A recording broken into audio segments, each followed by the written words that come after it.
Wetweyongerayo kkooti enkulu ekyagenda mu maaso n'okuwulira omusango oguvunaanibwa abaaliko abakungu mu minisitule y'enguudo olw'okudibaga enteekateeka ey'okukola oluguudo lwa Katusi. Munono Mulolini yali Engineer Abraham Byandala avunaanibwa wamu ne banne olw'obwedda obujulizi obuleetebwa Bobanyuma. Oluvannyuma lw'omusango gwe yali minisita w'enguudo n'ebyentambula Engineer Abraham Byandala ng'avunaanibwa okukozesa obubi w'ofiisi ye n'afiiriza eggwanga obulindo bw'ensimbi okwongezebwayo sabbiiti ewedde.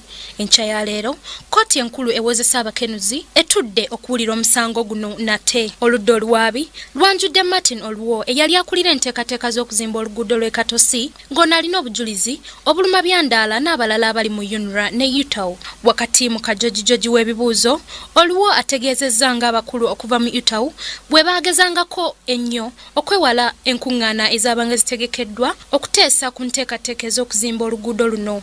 Wabula nga yo UNRA yagezangako nnyo okubasindiikiriza okwetaba mu nkuŋŋaana zino basobole okwanjula emirimu gyabwe balyoke baweebwe ssente ze baali baludde nga basaba. Oluvannyuma UTAU yaweereza omubaka waayo Yuwong kyokka aba UNRA ne bamugoba nga talina biwandiiko bikakasa ekyo wabula ne bamuleka okugenda maaso ng'akakkalabya emirimu gye. Ng'era oluvannyuma baasasulwa ensimbi eziwerera ddala obuwumbi 24.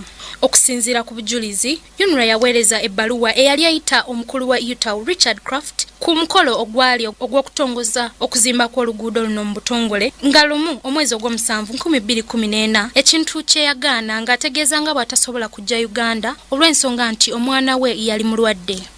Kino kyawaliza aba UNRA okukozesa Yuwong gwe baali bagobye okukiikirira UTAU mu mukolo gw'okutongoza oluguudo luno mu butongole.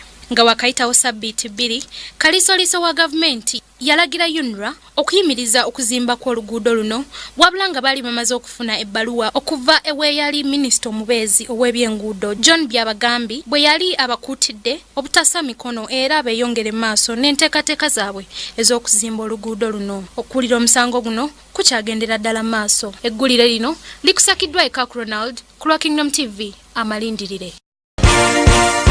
This is Kingdom TV.